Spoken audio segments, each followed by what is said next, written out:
Hey guys, welcome to Full Out Solo episode. Happy Sunday. I'm just sitting here alone without my children on a Sunday, reflecting on where I've gone full out in my life this week. And I feel like the main thing that's been coming up for me in the last few weeks is I have my daughter starting kindergarten, and it's been a bit of a rough intro to kindergarten because she changed schools. And I have realized, having a child makes you realize all of your own stuff that you need to work on and work out that. And I weirdly had a really wild time at school when I was around her age, very different from hers, but I can't help to put it on top, paint it over it. But I lived in Bogotá, Colombia when I was close to my daughter's age. And in first grade, she's in kindergarten, but I moved to Bogotá, Colombia when I was in first grade from Houston, Texas. And I am it's really hard not to do this, but as a parent, I'm she's having the same experience as me. And then I have to be no, she lives in Los Angeles. She doesn't live in Bogotá, Colombia. There might be some similarities, but it's bringing up a lot of my own stuff that I didn't really think about for a long time. But we moved from my dad's job to Bogotá, Colombia when I was in first grade. I didn't speak a single word of Spanish. I showed up. My dad taught me one phrase. He's like, this is all you need to know. Arriba su nariz con un manguera de gaucho. That means up your nose with a rubber hose. That's what my dad sent me to school, knowing that was it. He's like, that's all you'll need in Colombia. Good luck. I think I used to say it as a joke because I thought it was cool that I could say it, but I didn't no. I didn't use it, but I was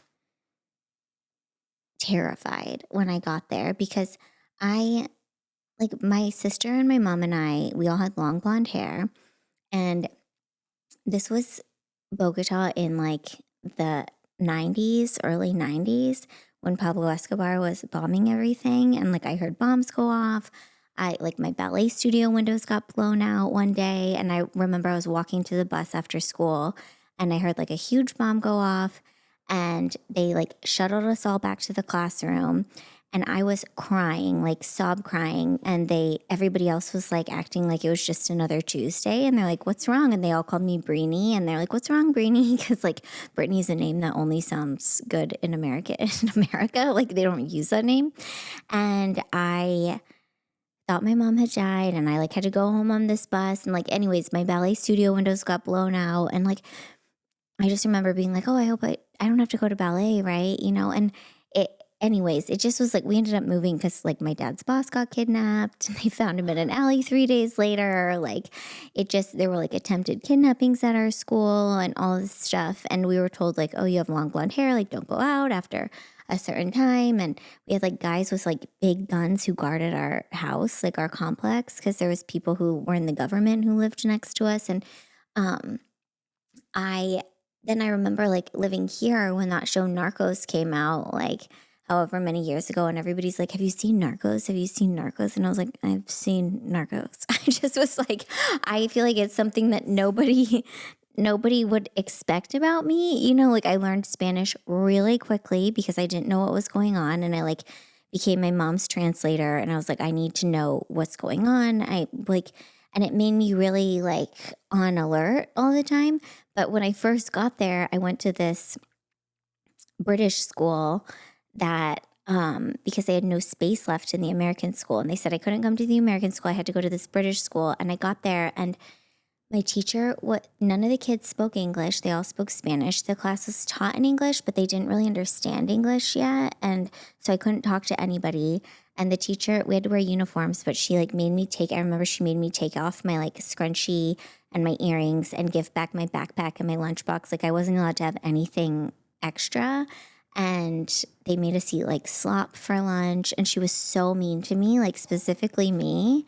And the kids would all touch my hair because I had long blonde hair, and they would all touch my hair during the day. And I really did not like it. And so my mom wrote a letter to the school being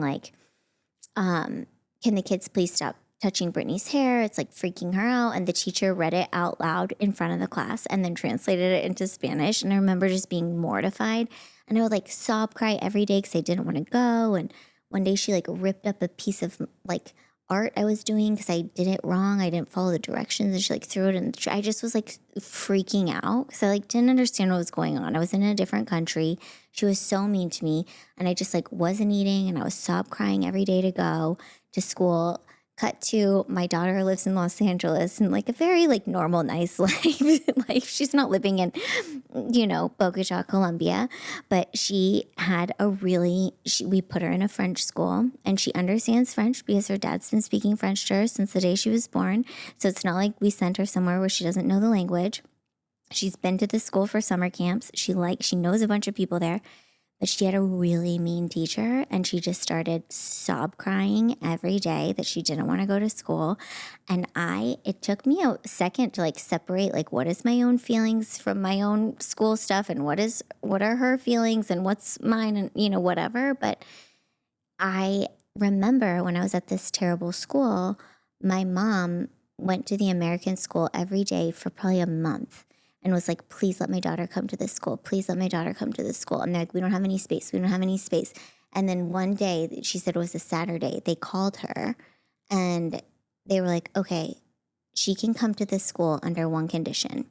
You stop bugging us. And she was like, okay. So I got into the school, and then by the end of the year, my mom had won an award at the school. It was the Most Smiley Award, and the awards were just for the students, but they like gave my mom this award because she definitely won them over. So when my daughter had this like really mean teacher, she kept being like, this school is not made for me. Like, why are you making me go there? Like, they're so mean. They're so serious. And I'm like, this is kindergarten. Like, what are we doing? And so I was like, watching to try and figure out what was what. And I was like, I was finding out more and more that this teacher has like a reputation of being very serious. And like, I was like, this is not okay. And anyways, I ended up getting her switched out of that class, and they told us that they've only ever done that twice in 30 years. And I just was like, oh, like, well, this is one thing I definitely got from my mother, because I was like, I also told them, I was like, I was like, why are we doing this? They're telling her she's not allowed to cry. I was like, she's 5. And they're like, every time she would cry, they'd be like, how old are you? You're not allowed to cry. I'm like, that's just she's having anxiety that she can't, it just was causing a lot of issues. And so she's not in that class anymore. And the second she switched, she's like the happiest kid ever at school. And I'm like, not going to switch her teachers always for the rest of her life, but I feel like it's kindergarten. Like, it's supposed to be fun. And like, I didn't really like her teacher last year, but she stayed in that class and she was fine. So anyways, I do feel like I really like would drop her off and then write an email and be like, she has to switch like immediately. Like, so I do feel like I was really, when something's happening with your kid like that, and it was like, her whole personality was different. Like the second we told her she was switching, she was like, let's do a fashion show tonight instead of watching an episode of TV. And then she's like getting ready for the fashion show. She's like, I'm just being myself because that's who I am, and I'm going to be myself. And I was just like, oh my gosh. Even my husband was like, she normally picks, because she doesn't let me read books to her at night because she likes my husband more than me. And even though I got her switched down to that school, but my husband was like, the books she'd been picking for like the last month were like The Grinch and like all these like dark kind of like, confusing Dr. Seuss books. And then she picked like 2 like very light, happy books. So I just feel like it's so interesting parenting now when we know so much more stuff than back then, when my mom was doing it, because nobody would have ever been like, oh, look at the book she picked compared to the book she picked when she was like having like a traumatic response to this teacher of some sort. But anyways, I do have to remind myself that she is living a very different life than me, and she will have to have some like hardships or she's going to be super weird. But her hardships are more like, I won't let her get another baked crab hand roll for dinner. And like, she's like, you won't let me get a baked crab hand roll for dinner. Even now it's interesting because she she's like, I walked to the mailbox and got the mail by myself. And I'm like, I used to fly to South America by myself when I was your age. So like, I'm sorry, I can't throw you like a whole like parade and party for the fact that you have a little bit of independence.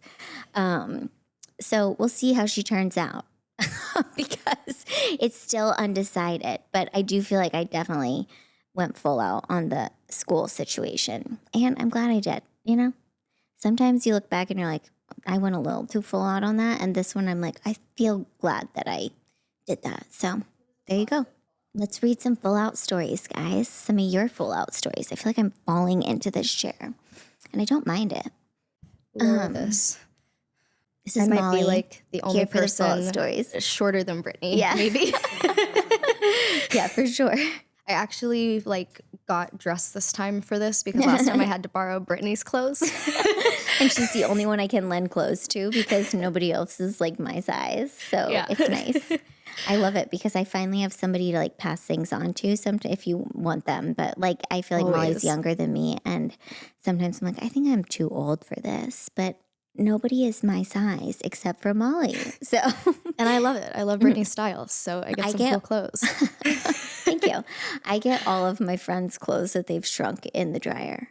I can't love tell you it. how many clothes I have that somebody's like, this was my favorite sweater, but I shrunk it in the dryer, so now it's yours. And I'm like, thank you. You're like, Really works out for me. Okay, so our first full out story is from Claire. She says, I went through a full out quarter life crisis this week. I was reading my old journals and I swear I used to be more insightful and artsy and just cooler. And I had this panic that with age, I've lost my depth. So I canceled all my social plans and I've spent all my free time journaling and reading poetry books and watching movies with subtitles and getting up early to run and watching the sunset. Anyway, now I'm tired and I'm not any more artsy and I'm just going to go back to being myself. Oh my gosh, that's so funny. And like, so, I mean, the fact that you can cancel all your stuff to do that and just try it is really nice. I feel like a lot of people like go on like a retreat or something, but she just did it on her own. She just like took herself on her own retreat. I think that's funny because that's something that like I also like, I like stopped journaling this year for some reason. I felt like I was getting too obsessive with it. Mm-hmm. And I totally relate to that because I was also reading some of my old journals and every time I read them, I'm like, wow, like I used to like sound so poetic, but really I was just pretentious. I think I've just oh my gosh, you're just like less pretentious less with pretentious. age. I feel like the only time I journal now is because I'm like so mad about something. So my journal looks like me like writing like this. And I'm like, I need to like get this out of my body so I don't like go like burn my life down right now. I definitely throw those away because I'm like, one, they're illegible. Two, they look like a serial killer, like went on a rampage and like wrote some stuff. And then I also can look at it after I finish like my rage writing and be like, wow, I'm crazy. It's not them. It's me. That's your realization. I feel better about it. Yeah, we like in I remember in first grade we had to keep like we like kept like picture journals where we would like draw pictures of like how we felt about something, and our parents could see them at the end of the week, and I don't think I knew that. And I had like 5 days in a row like drawn images of my sister like disappearing from a wizard because I really wanted to be an only child more than anything. And I got in so much trouble for this. And my mom was like, I think we have to go to therapy. Like clearly like you have like violent feelings towards your sister. And I was like, no, I just want her to poof. Like I just want her to disappear. So funny. I love her now. It's so normal though. I feel like one day my daughter came home from preschool and she'd drawn like the family inside of a heart. But I was outside of the heart. She was like, she goes, that's you. Like you couldn't fit inside of the heart or something like that. I can't remember, but I was like, yeah, this is very apropos for how you feel about me. I'm just on the edge of the heart. Kids' drawings will really tell you a lot. Yeah. Penelope's been drawing women with boobs. Like all of her drawings have like boobs now. Okay. And I'm like, is this part of a dress? Are these boobs? And we're like looking at them being like, because she's definitely not seeing that at home. So, like, where is she seeing that? Okay. Our next story is from Nick. Hello, my whole family went full out this week. My dad decided to sell the family house on a whim. Can you hear the passiveness? Oh my gosh. So we decided to all clear out the house and all of us got rid of so much stuff that we're having 2 garage sales. So anyway, come to our garage sales and see all the junk we have full out purged. Oh my gosh, I love a garage sale. But two, is it because there's like, I wonder if there's not enough room in the garage for everything the first pass? That's what it's sounding like. It sounds like it's like, yeah, it had so much stuff that we have to have 2 garage sales. Oh my gosh, Yeah. sounds like it's going to be a good garage sale. Yeah. I didn't really have a family house because I moved a lot of times. So I wouldn't, but I did feel really connected to our house that we lived in before this house because that's like, It was such a cute house too. yeah, I like love met that my house. husband when we lived there. Like me and we had our daughter not at the house, but like there, I feel like the house you bring your kid home. We got our dog when we lived there. Had like so many, it's so hard to sell like leave a house, Yeah, I got to house sit that house a couple of times, and I remember every time I was just like, oh, this is exactly the house I want. Like, I love this house. That was such a cute house. It just was like too small for us, but it was so cute. I feel like I lost my mind when we moved out of that house. I cried so hard because I probably lived like 2 years everywhere. Until fourth grade, I went to 2 schools every year. We moved so much. And so then this was the house. I think I lived there for like 10 or 11 years. And I was like, whoa, like this is a big deal. When people move, it's a big deal. Yeah. Yeah, It's no, not I just like- also, Yeah. with my dad being military, we moved every 2 years. And I think our longest house was like 4 years. And Yeah. I remember it was like so emotional because it was emotional, but I was also ready to move because I wasn't used to like staying in the same place. And so I was ready to like go make new friends and like start over. Yeah. I feel like when I passed the 3-year mark in LA, I was like, whoa, this is so weird. Like, I'm going to know these people for a long time. I'm going to know them like, and now I've known my friends through like so many different phases of them, which I'd never had before. So This is Abby's full out story. Hi, Brittany. This is an accidental full out story. My 3 roommates and I decided to foster a dog for 2 days, which turned into 3 weeks, and now we have fostered 4 dogs for the past 2 months. What? Didn't expect to be a full out foster family with my college roommates, but here we are. whoa, like in a dorm, I wonder? Like college roommates? I know. I want to like be able to email these people back and get more and information. ask more questions. Yeah. I mean, are you allowed to have pets in dorms? I hope not. I think now, yeah, because of all like you have to like let people have emotional support Oh my gosh, animals. that is so funny. I feel like things have changed. Marco and I, speaking of college places, we went to visit his college we went to visit Northwestern where he went to college because I had shows in Chicago this last weekend. And I was like, I don't want to go to Northwestern. I want to do a college tour when we're away for like 2 days. And we ended up going and I was like, Northwestern is gorgeous. It's right on I didn't know it was on the water. I don't know what I was thinking. And he showed me all his houses he used to live in. And we were walking past one house and this kid saw us looking at the house and he's like, hey. And Marco was like, oh, sorry, I used to live here 20 years ago. And he's like, oh my gosh, do you want to come in? And he invited us in. And then we like met all the roommates. We saw the house. Marco was like telling him how it used to be laid out. And like they were so cute and so sweet. And they were all like seniors. And I started to be like, I feel so old. I feel like I'm not supposed to be standing in these people's like house. I was like, if they're drinking right now, me and Marco would be the ones to get arrested because they're like 18. I just started to be like, oh my God, you like breathalyze them before you walk in. Yeah. Yeah, it's a weird thing, but it was really cool. They didn't have any pets, but. So they're clearly not the ones who wrote in then. No, it wasn't them, but I hope they write in because we were like, we wish we would have like figured out like more who they were. That was it was so special and cool to like see where my husband used to sleep when he was in college is so weird. That's really special. That's really cool. And the house is still falling apart and they still have the same landlord. Okay. Yeah. And the Chicago shows went well. It was fun. The Chicago shows were really fun. And I love Chicago. I want to go back to Chicago all the time. Yeah. Yeah. It's the best. Well, thanks for reading the full out stories. Yeah. Thanks, guys. Thanks for writing in. And we'll talk to you soon. Bye.